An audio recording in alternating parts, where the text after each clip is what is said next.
What's going on, guys? This is Rob. If you guys enjoy my content, make sure you hit the subscribe button and make sure you hit that little bell so you never miss out on my sexy voice.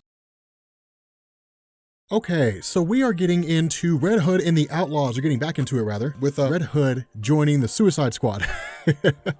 DC kind of teasing the idea of him being there. Now, in reality, if I'm being honest with you guys, I think this is DC kind of testing the waters a little bit. I really think it is. I think it's Scott Liddell and company kind of experimenting a little bit. Because when it comes to Jason Todd, he has for a long time been one of these characters that DC wasn't really sure what to do with. And what this means is it's kind of a perfect storm. It's a way for DC to say he's still kind of the vigilante type, but he could pop up anywhere and fight anybody at any point in time. And fans love that. Like, they love that element of his character, which makes him so cool. And that's one of the things that we'd run into, right? In the last story arc, we talked about how Red Hood and Artemis and Bizarro had basically been operating out of Gotham City, and no one was really supposed to know. But at the same time, they were still following the extremist charter of Red Hood and the Outlaws, which was, we want to exterminate crime in Gotham City. And so when you have the various members of the Bat family, or at least minus Batman, once they realize what's going on, the immediate response is no. And so they immediately subdued Jason and Artemis and Bizarro and then handed them over to Amanda Waller. Now, in reality, this was a pretty heavy-handed tactic. It was pretty extreme, especially with the Bat family knowing the consequences, which is to say that being thrown onto the Suicide Squad basically means there's a very high likelihood that you will die. And even if you don't, there's really no coming back. And so this is a pretty big gamble by the Bat family to possibly even hand over Jason Todd, one of their own, to Amanda Waller, knowing what might happen here. But the other thing that ends up going on is that when Jason's being interrogated by like Captain Boomerang and the other members of the squad, one of the questions they ask is, if you're not really part and parcel to the Bat family, which he's really not, he's really more of like a satellite member. They're like, if you're not part and parcel to the Bat family, then why in the heck do you have a bat symbol on your chest? Which at that point activates and then just electrocutes the hell out of everybody. And then that's that. And it allows Jason Todd to escape. But I want to talk about that for a second. Jason he's part of the Bat family, but not entirely. But he's always just kind of been on the outside. He's always been kind of like a satellite orbiting the solar system of the Bat family, if that makes any sense. Because he's designed to just sort of free float out there. And it's one of the best aspects of his characters. Jason Todd has a kind of freedom in DC Comics that you don't really see all that often. But again, switching over to Harley Quinn and switching over to Artemis, the kind of discussion between the two is actually pretty amazing. And to be honest, I'm really excited to see, like, I want to see the two of them like crossover, because Harley Quinn starts asking like these crazy questions. Are you even an Amazon? Or are you just a person pretending to be an Amazon? And then in turn, Artemis is like, yes, I'm definitely 100% Amazon. And Harley Quinn's like, all you do is drop names, when it's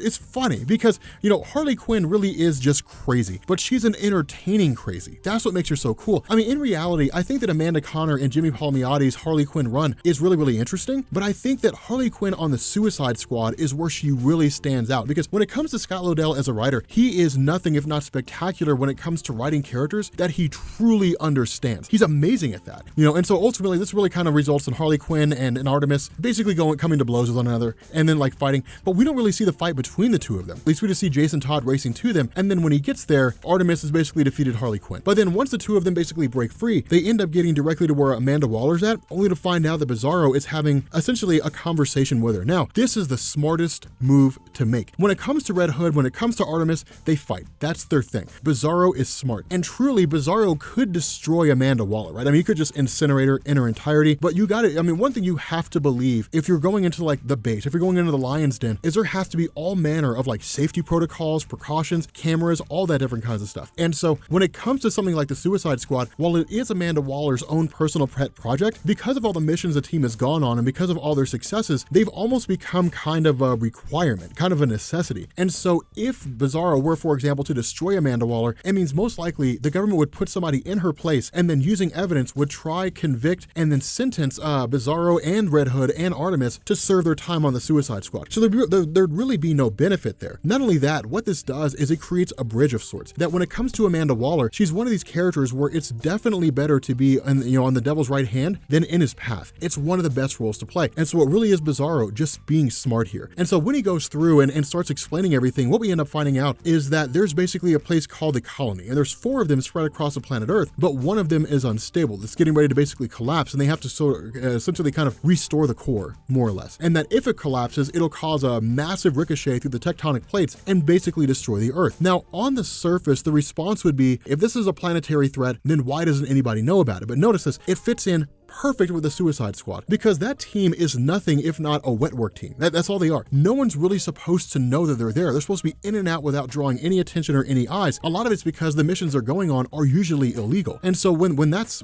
the case, with all the secrets Amanda Waller keeps, you would have to believe that something like this she would keep under wraps, that nobody would really know about it. Now, of course, this is also Scott Liddell kind of wrapping up his own plot threads. And what I mean here is, back when the New 52 first launched, back in 2011, 2012, what you had Scott Liddell writing the Teen Titans with the intention of kind of creating their own anti-team. That is to say, a team that was a direct antithesis to the Teen Titans themselves. And this really came in the form of the Ravagers. Now, with the Ravagers came a guy called Harvest. And the way the story was told is he was basically a villain from like the 31st century that hated metahumans. And so the idea was to travel back to the modern day, find a way to destroy metahumans by creating his own Ravagers, which was to essentially grab metahumans and normal humans, experiment on their genes, amplify their powers, modify their powers, take them away, whatever, give them to people who were normal humans, and then send them out for the purpose of like wiping out metahumans. This led them into direct conflict with the Teen Titans, and ultimately Harvest was defeated. And so it was a pretty cool situation to see unfold. And so what this does is it means that like Scott Liddell is wrapping up his own plot threads. It's a way to kind of nip these tail little tidbits of New 52 story arcs and sort of let them be washed away. And so with the Suicide Squad and the Outlaws teaming up and traveling to the colony, what this does is it leads to some pretty interesting conversations, most notably between Red Hood and between Killer Croc. Once the groups are basically split up, when you end up having Bizarro going with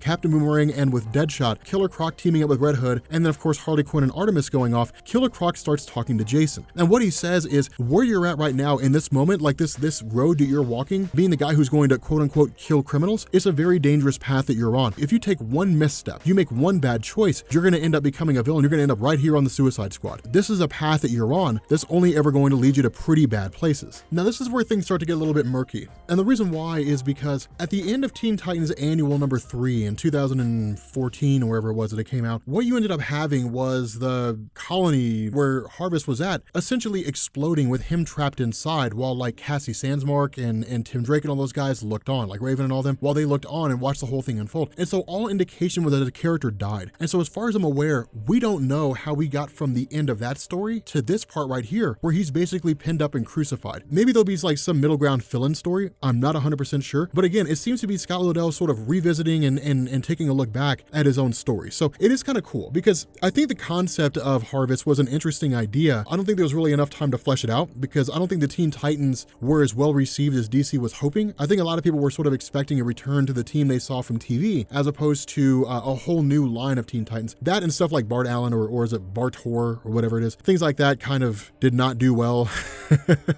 But still, getting into the actual core of the colony and basically stabilizing everything, it's pretty straightforward. I mean, this is a 2-issue story. It's not super complex. There's not a whole lot of in-depth plot threads here. Again, one of the big talking points that goes on is Killer Croc and Red Hood. Now again, this is an awesome conversation, because Killer Croc talking to Red Hood, he basically says, look man, this idea you have of just annihilating criminals everywhere you find them is not necessarily the best approach to take. And whether the question being asked is why, we actually get some pretty good wisdom from Killer Croc here. And this really hints at how Killer Croc views Batman. Like, Killer Croc's response is, well, you yourself are a walking, talking man of redemption. Like, when you came back and you faced off against Batman as the Red Hood, when you first showed up, like, you are a guy who was looking to just annihilate all the criminals. You seem to be beyond redemption. But then you started spending time with Arsenal, and Arsenal made you a better person. In turn, you are where you are right now. If there's hope for you, there has to be hope for other people. And I don't believe this is an opinion that Killer Croc came to of his own volition. I think it's something that Batman inspired by virtue of his actions. And it's kind of cool, because if that's true, what it would mean is that Batman as a character, even if on a minuscule level, does have an impact on the criminals of Gotham. There's got to be some measure of respect there. Even if it's only for the fact that Batman doesn't just kill Killer Croc right off the bat. It's a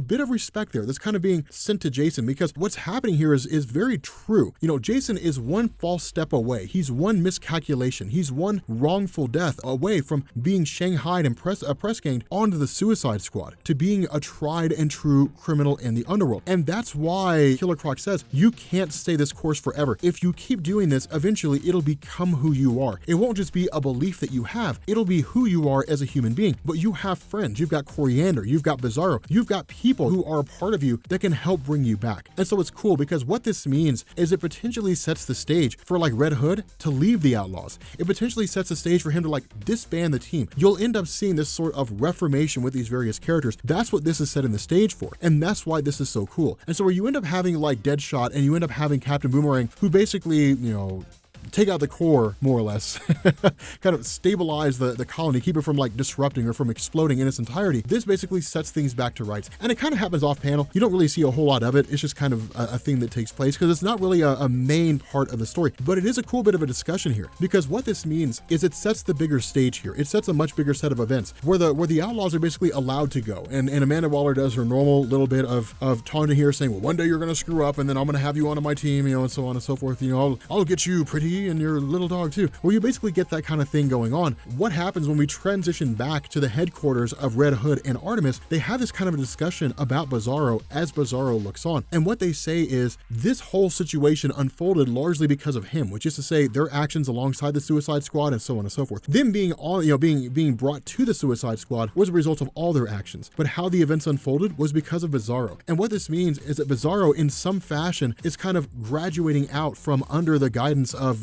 Jason Todd and Artemis, and will eventually want to leave and go out and do his own thing. He's rapidly leaving them behind in intelligence and so on and so forth. And when that time comes, can Bizarro be trusted? Can they trust him to go out and to do his own thing? Can they trust him to go out and be a hero out there in the world? Because what happens if he does? What happens if Bizarro leaves the purview, the guidance of Artemis and Red Hood, and then he begins to degenerate? Will he be a planetary threat? How will that unfold? Will it be the fault of Jason and Artemis? So again, it really sets the stage for kind of the disbanding of the team, whether as a natural progression or because people just kind of grow out of it. But with that being said, guys, we're going to bring this video to an end. If you are new here to Comics Explained, make sure you guys hit the sub button to become part of the Rob Corps. If you guys enjoyed this video, make sure you drop a like, and yeah, I will catch you all later. Peace.